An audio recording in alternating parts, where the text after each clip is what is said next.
Good afternoon. This is Daniel Okinow. I would like to do this video on Native American dance and spirituality. I'm going to start off with a poem that I wrote that was published up in my tribal area, up in Nova Scotia. It's called Worship Dance. Powwow dancer, my church, my family, my friend.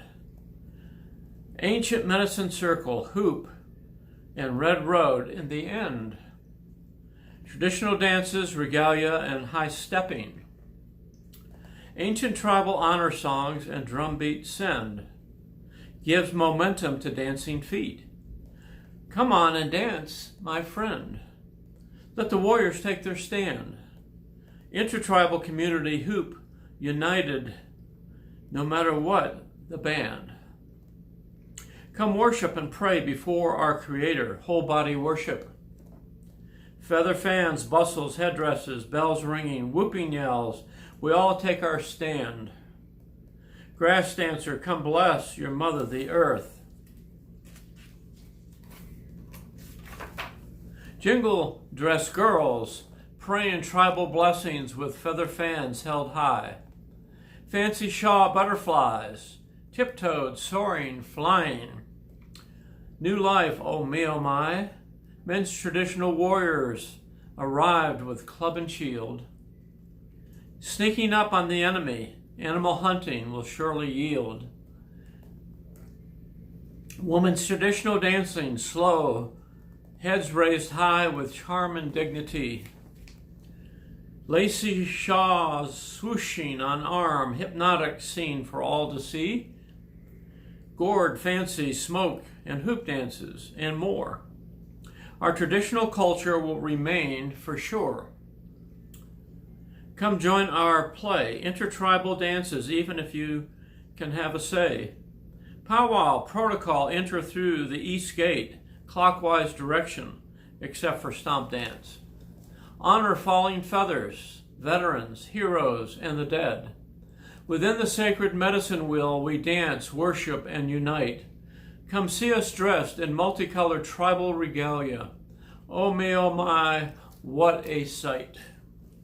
And that is my poem on tribal dancing. So basically, in the poem, we talked about grass dancers coming out first. And usually the grass dancer, which originated with the Omaha tribe, would come out and stomp the grass down and bless the earth, the mother of the earth, so before any other dancers came out. Even before that, we had a smudging ceremony. And smudging is Native American incense, basically that sets us apart for worship, for sacred worship in the medicine wheel. Even the Christian tradition, Jewish tradition, has it that the altar of incense was right in between the Holy of Holies and the outer court. So the smudging blesses, the smudging sets us apart so that we can worship the Creator. After the grass dancer blesses the ground, then comes other dances, for instance, the jingle dance, which originated with the Ojibwa tribe, where 365 jingles on their dress. Each jingle has a prayer for the tribe. And as they're dancing, they're praying for their tribe.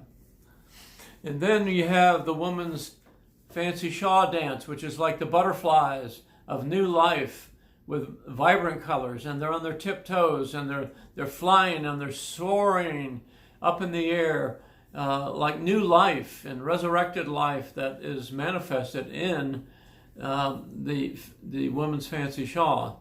And so it's like the butterfly who soars off to continents all over the world. Then you have the sacred eagle dance, which I do.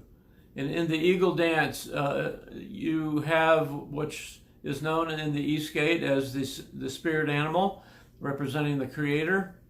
And so he soars like an eagle. And of course, the eagle feathers are very sacred to our tribe.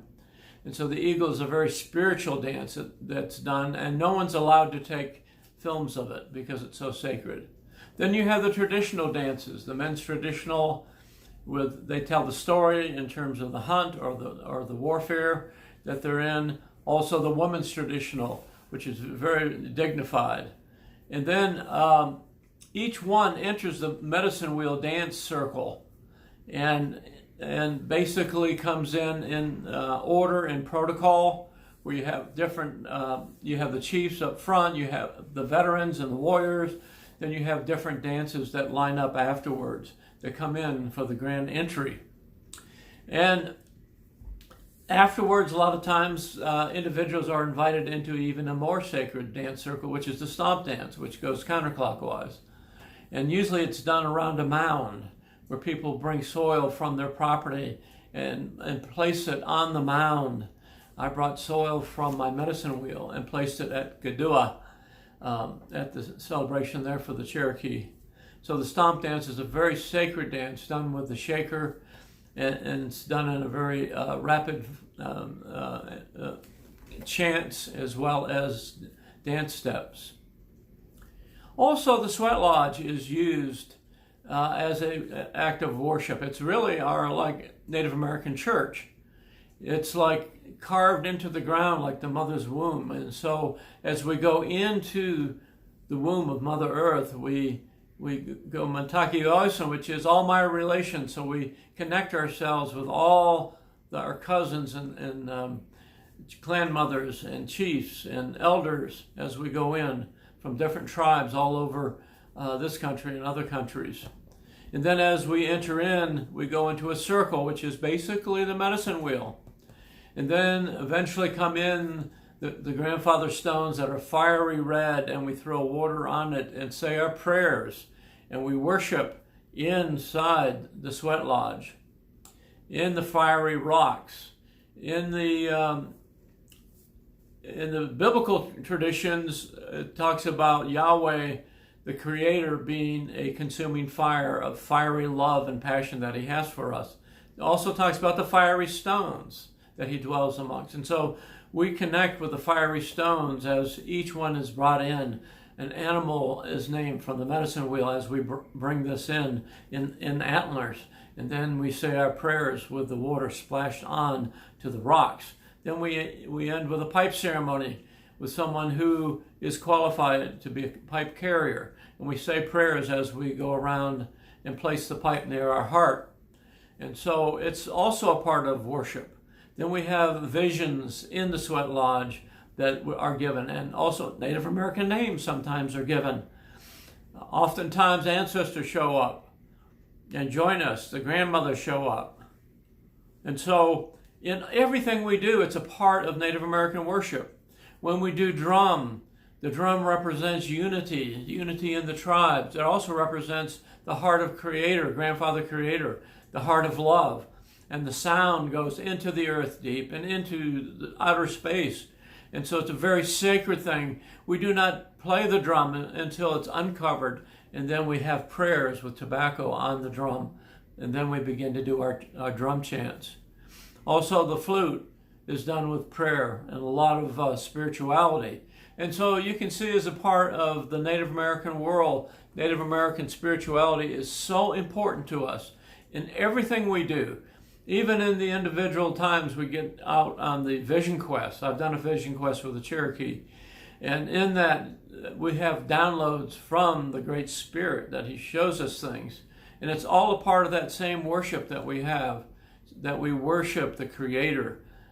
And also, we connect ourselves with creation. For instance, the universe, we try to be in balance because it's a balance of feminine and masculine characteristics in the universe, and there are the universe goes in cycles, that we do things in lunar festivals, very much like the ancient Jews did.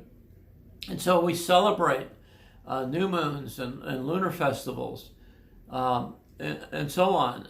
The Cherokee brought Ark of the Covenant into battle.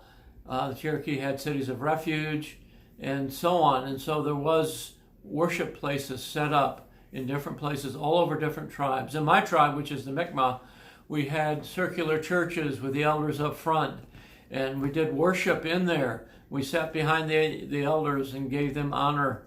And so When the Catholic Church came over, they burnt our churches, and that's the name of my tribe, Burnt Church. And they insisted that we come to cathedral, but no one wanted to come to that sort of thing where we'd sit in front of an elder. And so we've had worship for years, even before the missionaries came over. And so a part of everything we do in Native American life, it has to do with Native American dance and spirituality. And so I thought I'd present this just to give you a sense of all the worship that takes place. Even in our regalia that we make, we pray over it. So I'm going to conclude this with Aho in Indian land. Thank you.